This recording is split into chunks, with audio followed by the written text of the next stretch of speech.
আমাদের মোবাইলে যে ছবিগুলো আছে সেই ছবিগুলো কিন্তু লক্ষ টাকার চাইতেও বেশি দামি। আমরা অনেক সময় অনেক জায়গায় বেড়াতে যাই, সেখানে গিয়ে কিন্তু শখ করে আমরা ছবি তুলি, আর সেই ছবিগুলো আমরা সেভ করে রাখি মোবাইলের গ্যালারিতে। যদি বাই চান্স কোনো ক্রমে সেই ছবিগুলো ডিলিট হয়ে যায়, তাহলে কিন্তু আমরা আর সেই ছবিগুলো আর ফিরে নিয়ে আসতে পারি না।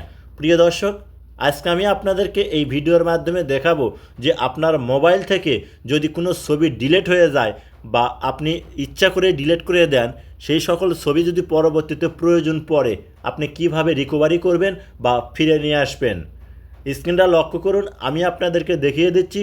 যদি ভিডিওটি ভালো লাগে অবশ্যই একটা লাইক করবেন, ভিডিওটি আপনার ফেসবুক টাইমলাইনে শেয়ার করে রাখবেন।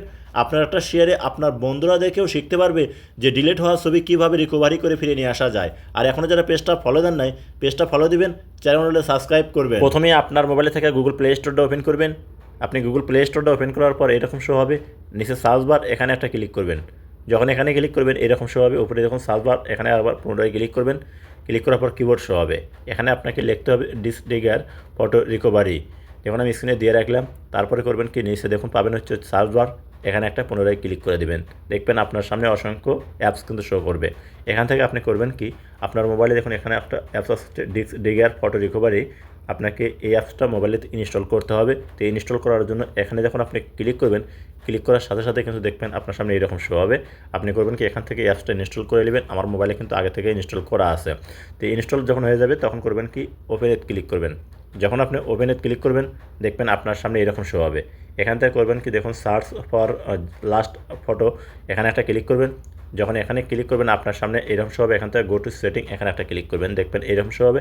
এখান থেকে আপনাকে করতে হবে কি, অ্যালাউ পারমিশন, এখানে ক্লিক করে অন করে দিবেন, দিয়ে একবার ব্যাক বাটনে কাটে দেবেন, অ্যালাউস হবে, আপনি অ্যালাউ দিয়ে দিবেন। যখন আপনি অ্যালাউ দিয়ে দিবেন তখন দেখবেন আপনাকে একটু অপেক্ষা করতে হবে। এখানে কিন্তু আপনার সম্পূর্ণ ছবি, অর্থাৎ মোবাইল থেকে যে ছবিগুলো ডিলিট হয়ে গেছে বা আপনি ইচ্ছা করে ডিলিট করছেন সেই ছবিগুলো কিন্তু এখানে আপনার রিকভারি হবে। এই যে দেখুন এখানে রিকভারি হবে, এই যে এই ছবিগুলো কিন্তু আমার মোবাইলে রিকভারি হলো। এই রিকভারি শেষ হওয়ার পর দেখবেন স্ক্যান কমপ্লিট, আপনি এই অপশনে ওকে ক্লিক করবেন। যখন স্ক্যান কমপ্লিট লেখা আসবে তখন মনে করবেন যে আপনার মোবাইলের সমস্ত ছবি, ডিলিট হওয়া ছবিগুলো সব কিন্তু এখানে রিকভারি হয়েছে। এবং শুধু আপনার মোবাইলে যে ছবিগুলো আছে সেগুলো শো করবে, যে ছবিগুলো ডিলিট হয়ে গেছিলো সেই ছবিগুলো কিন্তু এখানে শো করবে। এখন এই ছবিগুলো যদি আপনি সেভ করে গ্যালারিতে নিতে চান, দেখুন ওই যে উপরে কর্নারে 3 ডট পাবেন, আপনি এখানে ক্লিক করবেন। এখানে ক্লিক করার পর দেখুন 2 নম্বর সেভ দিস ফাইল, এখানে একটা ক্লিক করবেন। এখানে যখন আপনি ক্লিক করবেন দেখবেন আপনার সামনে ফোল্ডার শো করবে। এখান থেকে যে ফোল্ডারে আপনি ছবিটা সেভ করে নেবেন সেই ফোল্ডারটা সিলেক্ট করবেন। তো আমি পিকচারের উপর ক্লিক করলাম, ক্লিক করার পর দেখবেন এইরকম শো হবে। এখান থেকে ইউজ দিস ফোল্ডার, আপনাকে এখানে একটা ক্লিক করতে হবে। যখন আপনি এখানে ক্লিক করবেন তখন দেখবেন আপনার সামনে আবার নতুন ইন্টারফেস শো করবে। এখানে আপনি করবেন কি, অ্যালাউ, এই অ্যালাউ অপশনে ক্লিক করবেন। যখন আপনি অ্যালাউতে ক্লিক করবেন তখন দেখবেন ছবিটা কিন্তু সেভ হয়ে আপনার গ্যালারিতে চলে যাবে। তো প্রিয় দর্শক, আপনি এখন আপনার মোবাইলের যে গ্যালারি আছে, গ্যালারিতে গেলেই কিন্তু সেই ছবিটা আপনি দেখতে পাবেন। তো এইভাবেই আপনারা ডিলিট হয়ে যাওয়া ছবিগুলো আপনি রিকভারি করতে পারবেন। যদি ভিডিওটা দেখে আপনাদের ভালো লাগে অবশ্যই সাথে থাকবেন। দেখা হবে নতুন কোনো ভিডিও নিয়ে।